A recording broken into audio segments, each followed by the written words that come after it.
Good afternoon. It's a pleasure to be here today to speak around some of the issues concerning gender and equality at this conference today.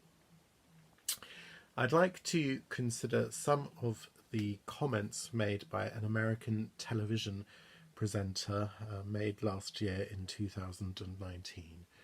This American television presenter is called Lara Spencer, and she presents on ABC's Good Morning America.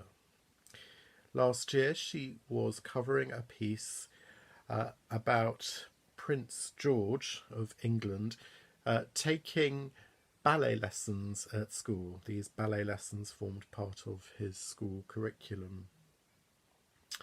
And in a very mocking tone, she said to Prince William, Prince George's father, "I have news for you, Prince William.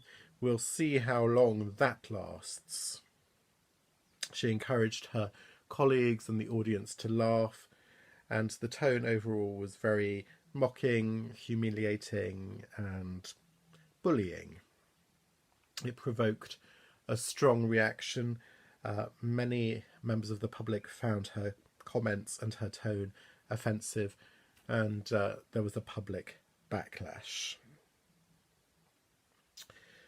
The implication of her comments were that boys aren't really interested in dance, that maybe they shouldn't be taking dance lessons, and that this isn't something that would be very much encouraged or very suitable or likely to last a long time in Prince George's life.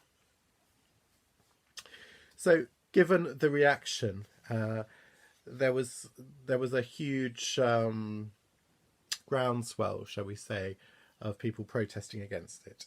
So much so, 300 male dancers took to Times Square in New York to conduct an open ballet lesson and a ballet demonstration, and this was done very much out of support for Prince George specifically, but also boys and men in dance and in ballet.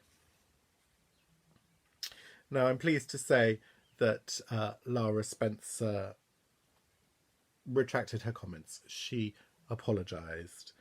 On Instagram, she said, "I fully believe we should all be free to pursue our passions." And on air, on her television programme, she said, "My sincere apologies for an insensitive comment. It was stupid, and I'm deeply sorry." So I'm glad she did that.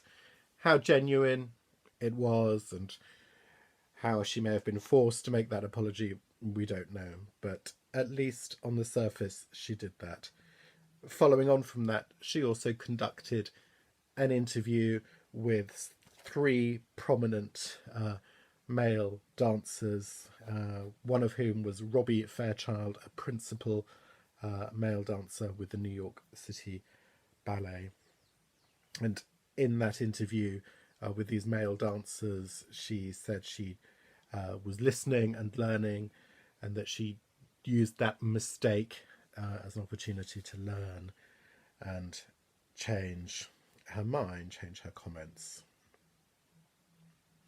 The ballet dancers, the male ballet dancers in the interview, encouraged people to be more open-minded, more empathetic, and to challenge this social stigma around male dancers, male ballet dancers, and how boys growing up need positive male role models in all kinds of areas, especially maybe in the arts and in dance specifically. And that brings me to the wider issues here and certain attitudes that people hold. Why shouldn't men be interested in dance and in ballet? It may be traditionally seen as something associated more with the feminine, and then people argue against it, saying, well, no, it's very powerful, it's very strong, it's very controlled, and therefore it is a suitable thing for men. But that's not the real point, is it? It's yes, ballet is about power and strength and athleticism, but it's also about beauty and grace and emotion and vulnerability. And that's okay if men are interested in that too.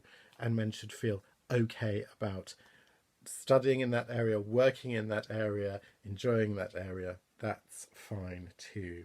So we should have gender equality in that area.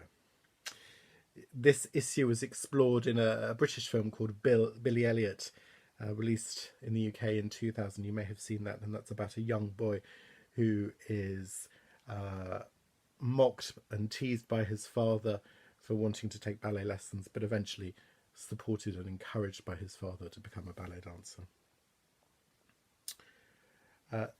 More generally, the context around this relates to an idea in the social sciences called toxic masculinity. And I don't profess to be an expert, but it's certainly an issue I'm very interested in. And it's around ideas that male roles have to uphold certain ideas about aggression or about strength or about power, and repressing emotions and repressing their feminine side to the extent that it either harms themselves or harms society. Hence, that form of masculinity is toxic. And when we relate that to Lara Spencer's comments, we can see that perhaps she, as a woman, is actually displaying comments which continue and exacerbate a form of toxic masculinity. I think we all, whether men or women or whatever gender you identify with, we should check our views and our attitudes as to whether they do fuel a toxicity in the way that people should behave, or the roles that they could adopt, or the passions that they can pursue. I'm pleased that Lara Spencer changed her mind and backed down. She said that she understood that words can hurt, and frankly, there is no place in society for people being bullied or mocked for whatever activity they want to pursue, regardless of their gender.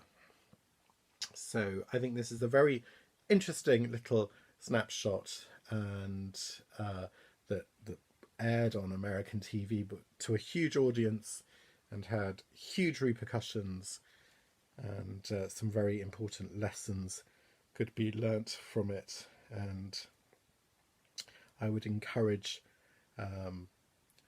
any kind of boys or men watching this video as well to feel totally free and liberated to explore the passions and interests that they have, and not feel confined or constrained by their gender, i.e. that only girls can do certain things or only boys can do certain things. No, we are free to follow the activities that we wish to. Thank you very much for listening.